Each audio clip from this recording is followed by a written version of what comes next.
When we talk to people, either in person or through messages or comments, the problems that people are facing almost always involve some kind of a relationship. And we thought it would be good, and I'm going to get off the screen here in a minute. I'm showing you some original footage that was shot about between 5 and 10 years ago that we've never shown to anyone, even in our own family. You're about to see it. These are examples of the theme that I'm going to be sharing today with you, and that is basically how to keep relationships close, especially those in your family. And I guess you could say a subset of that is how to build memories with your family or with whoever it is you're around. So let's get me off of the screen and show you some other footage. I'm going to press a little button here so I can follow along with you. And you're going to see some real examples of this, some real footage. This is an old fixer-upper house that we're looking at now. You see me on the ladder, and we were filming. This is actually a scene in a movie that we haven't yet finished. But my characters, well, you can see what I'm doing. I'm scraping this wallpaper off of this old place. A very, very thankless task, very hard job. And my good friend in this story, she's my friend. We haven't met. We barely met, and we're in Vine Valley. And I'm talking to her, and she's looking at what I'm doing. And I don't really know this woman very much. I know she's a nurse practitioner in the local area, and that she's very popular with her patients. But I just came to the area, and I'm trying to help this person on a farm fix things up. And look what happens. Immediately, this very busy young woman whom I just met, I just found out there's this very wonderful nurse practitioner in this small rural area, and look what she's doing. She's helping me with my work. You can't hear the brush of the broom, but here she is again. This is another scene. She lives very humbly in a cabin and serves. So that has rubbed off on her. The boys in the neighborhood, I should say young men, in a small village surrounding farms, they're young men, played by my sons, or they just love to hang out at her house. As you can see, this is a dual purpose gathering. I'm getting a haircut there by, she talked me into it, saved me a few dollars, because I didn't have a lot of money when my character came to Vine Valley. She kind of chokes me there, I think teasing me a little bit, and it gets the attention of the other guys, but I find I'm okay. I asked them, does she do this to you too? And yeah, this one says yes. That's played by Paul. Now remember, all of us look younger. This was 10 years ago. And in this situation, it's sort of, as far as building memories, I could have just sat there. My character could have just sat there and had the haircut. But I had learned from Eliza how to care. In this story, it's the opposite of my real life story. In this story, Joseph, at this age, is just becoming a Christian. He's learning from Eliza. He's learning from these young men who love to hang around and come to a prayer meeting at her house once a week. And there's a little problem that I'm solving here for one of the young men. And that's the one right to the right of your frame. That's played by Mark, who he has no hair, so he'll be easy to pick out. And I'm coming up, you see me thinking? I'm thinking of his problem. I'm trying to solve his problem for him. And I won't give it away until you watch the movie. I'm trying to solve this for him. And he absorbs it. He likes the idea because he's in a kind of a jam. He's a newspaper editor, and he's having trouble with the story. You know how people get writer's block? Well, he's having trouble, and what I suggested, as you can see, he liked. So that made me feel pretty good. Or when I say me, in that movie, my character it felt pretty good. Now this time, there's a very solemn atmosphere. We're in the same cabin, but it's only, Eliza is gone, probably taking care of one of her patients, and I'm trying to console a young man who plays on the local softball team, and he's played by Paul, our oldest son. Again, this is about 10 years ago. We're wearing the Vine Valley softball shirts because he had invited me to manage the team, even though he had been the manager. So there he is on the left. He's opening his heart to me. And this is another way to build relationship. Just by, we're going to review some of these. And I'm going to ask you to comment and tell me what stands out as some of the best ways to develop relationships among all of these. And you can even rewind it and then give the answer. But here I'm just simply listening. I don't know how to solve his problem, but he's very sad about the softball team. The team's been losing a lot. He has been in a slump. Not only that, he's very concerned about a young man who's kind of been under his wings, and that person has been having trouble in the league. And he's a very responsible person here. I won't give away all the names yet. You'll have to. This will keep some mystery until you buy the, or movie, and because we want to kind of unveil it slowly, and it's not nearly finished. But you can see here, I'm trying to build relationship.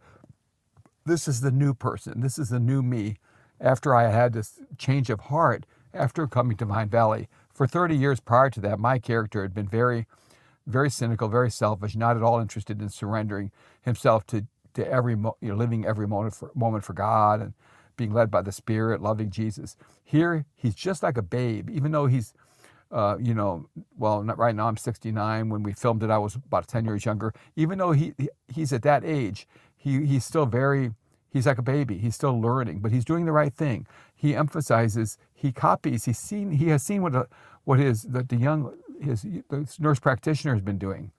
So he was able to help, a very sad young man there. Now, this same young man here, played again by Paul, now it's his turn to comfort Joseph. My character goes through a little bit of a crisis, and he's in one of the beautiful orchards in Vine Valley. And when we filmed a scene, it was a beautiful day. I wish you could hear some of the sound, but this is, I'm just talking over. You'll hear my voice, but you won't hear the sound. He's trying to reverse what I did for him. He was very helped when I talked to him at the kitchen table that day in Eliza's cabin. Now I gave you her name. I let it slip. Her name's Eliza in this movie. And he's just starting to kind of snap me out of it. Rather than talk to me about the problem, talk to me about the problem that I'm in. And my character is sort of feeling a bit of self-pity here, or hopelessness.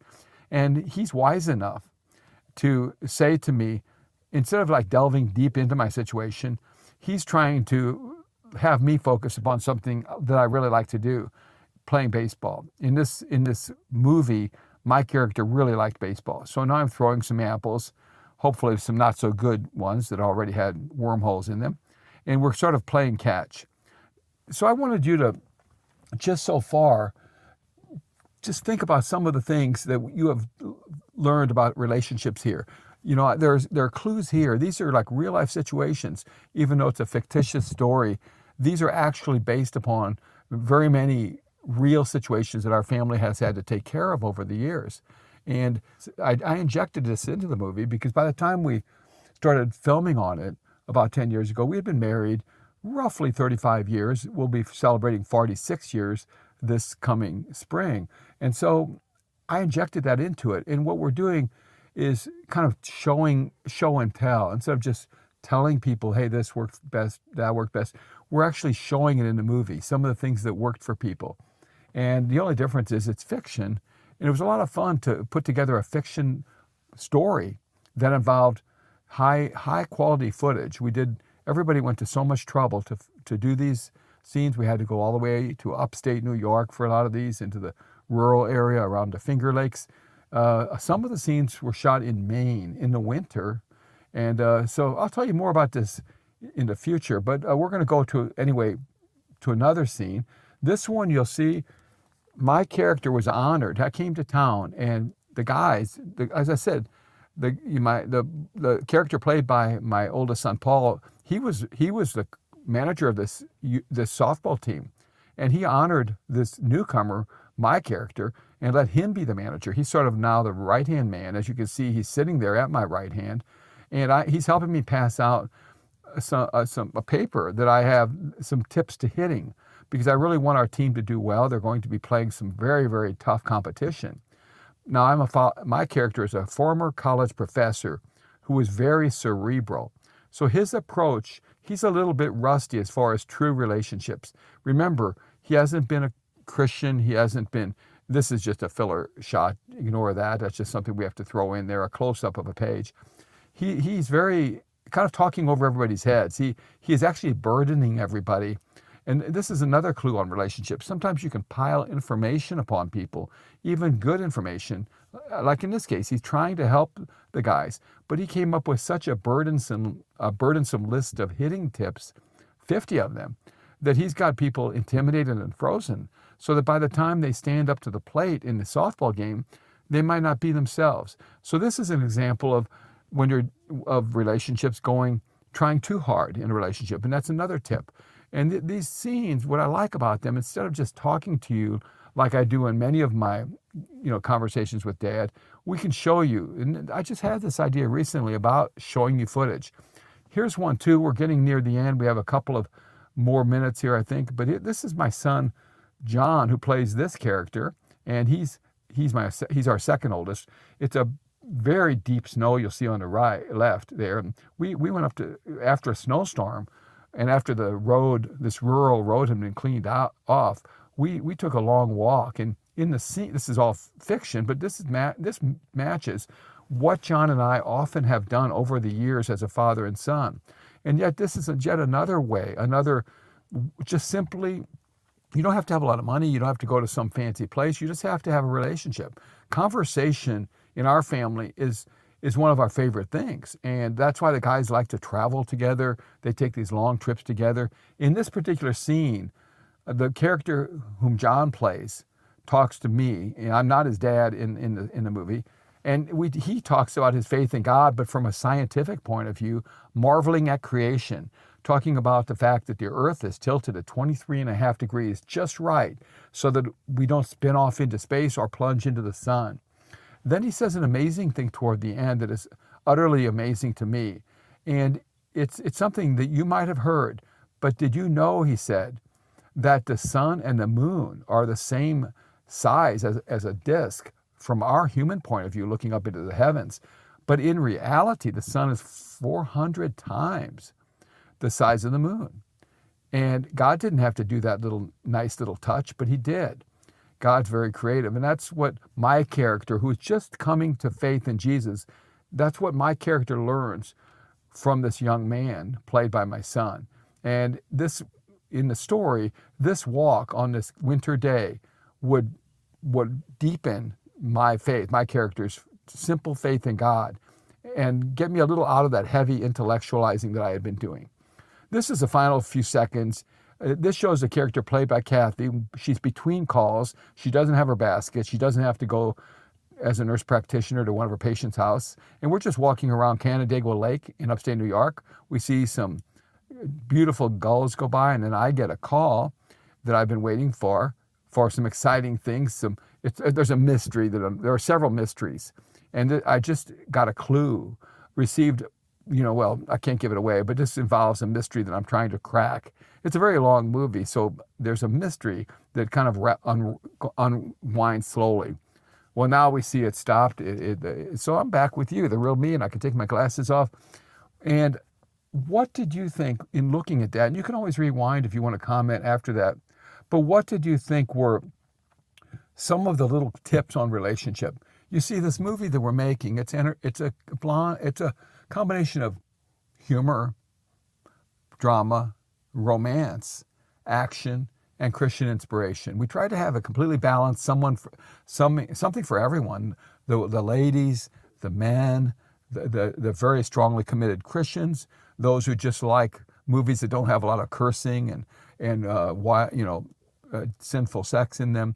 So or just boredom, or craziness. And so what we did was emphasize relationships and a lot of beautiful scenery.